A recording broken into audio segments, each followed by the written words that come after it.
Pennsylvania, formerly known as the asbestos capital of the world. I am Ambler.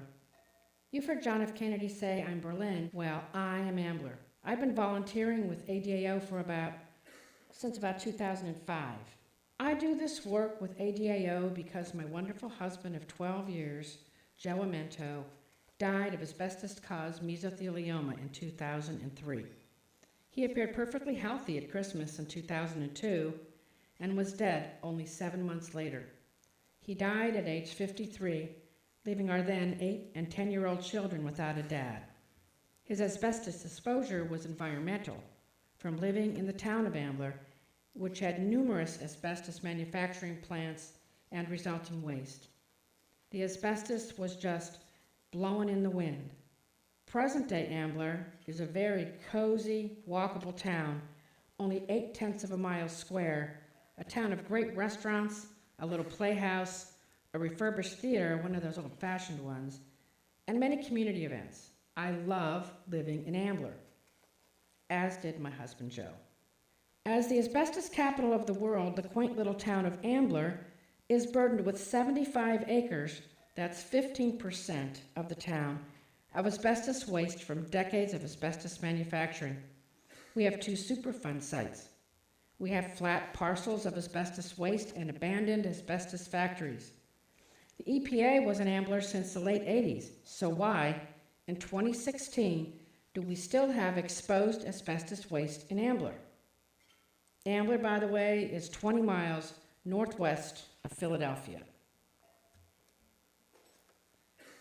This is a November 2015 aerial view of exposed asbestos in Ambler. Please take note that the Bast parcel is where there are current plans to build this 115-unit condominium complex, which is directly adjacent to the Ambler piles, former Superfund site, down there on the right. It's right next door to the Superfund site. So my question is, why didn't the EPA deal with it back then? This is the proposed plan for the condominium complex. This includes a basement and an in-ground pool. The plan is to dig 21 feet into the asbestos to build the 115-unit condominium complex. The concern is not only that asbestos dust will be created and people will be living on asbestos that may deteriorate over time, but what about 100 years when everyone involved with this project will be gone?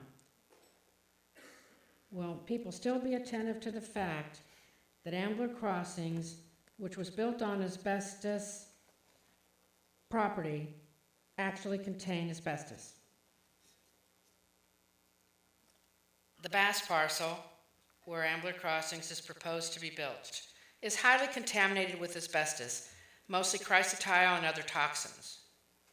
Asbestos-containing material can be found anywhere from 4 to 22 feet deep. In June 2015, when Linda Reinstein visited in Ambler, she and I found a sample on the exterior of the fenced Bast parcel. The sample contained 60% chrysotile. My conjecture is that kids crawled under the not-so-secure fence and were throwing what they considered ordinary stones. Sadly, these kids don't fear the danger asbestos dust signs.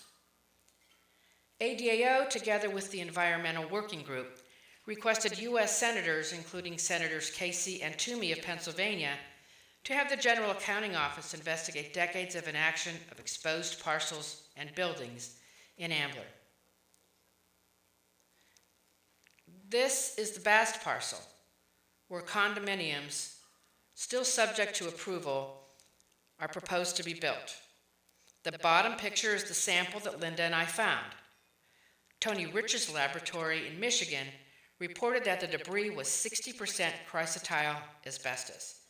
It's frightening to think that kids are playing behind this fence, and they're playing with lethal asbestos and don't even know it. The building will require foundations supported by pilings. Any excavated soils will be reused in basements of demolished buildings. The area will be covered with a minimum of 2 feet of concrete and clean fill. And any incidental residual soil left on the roadways will be hosed down with potable water. Makes me feel better. Their goal is to reduce visible emissions. Isn't asbestos invisible?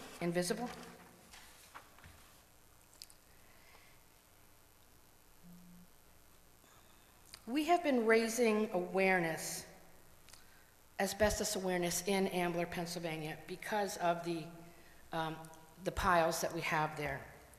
In August, we had one panel attended by the Borough Council and the Mayor of Ambler, Gene Sorg. The panel included Brent Kynach, Keith Sengel, Linda Reinstein, and myself. Officials are making critical decisions about these asbestos parcels, and I applaud the Ambler local government for making the effort to come to our presentation that evening. Oh, I need my glasses. So my question is, Ambler is just one of many municipalities. What do local governments know? What do local elected officials know? Or any elected officials for that matter, know about asbestos. So education is going to be key. I intend to encourage Montgomery County, which is where Ambler is located, to work with ADAO to educate officials and citizens from municipalities in and around Ambler. On March 12th, just a few weeks ago, Dr. Frank and myself and my daughter Julie, we were featured on a Philadelphia news story discussing a recently released report from the Environmental Working Group. The report shows that the Philadelphia region is among the worst asbestos-related disease and death, and has the worst deaths. Montgomery County, which has more than double the national average. Education of all government officials is imperative. So what is needed in Ambler? We all know about Libby, Montana, and the environmental devastation caused by W.R. Grace, the asbestos mine. Fortunately, Libby had the GAO investigate, and Libby had tremendous support from Senator Max Baucus and its governor. Ambler needs the same from our U.S. senators and our governor. As in Libby, Ambler needs the GAO to investigate decades of exposed asbestos and abandoned asbestos factories. Ambler needs to be declared a public health emergency by the EPA administrator. Ambler needs removal of asbestos-contaminated soil and building materials. Ambler needs to be provided local medical care to eligible residents.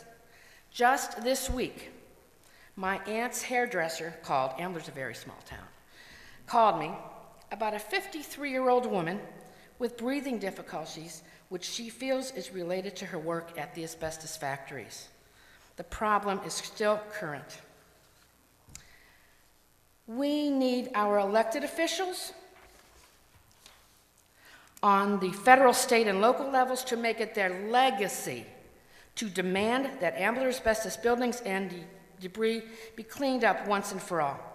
We need Senators Casey and Toomey to go to bat for Ambler and call on the GAO, a neutral investigative government organization, to investigate the Ambler asbestos problem. Senator Casey's staff is looking into this possibility. However, Senator Toomey's staff has shown no interest. We need to educate Montgomery County elected officials and environmental and building staffers to help them make informed decisions. Last but not least, ADAO needs funds to continue to educate governments and communities.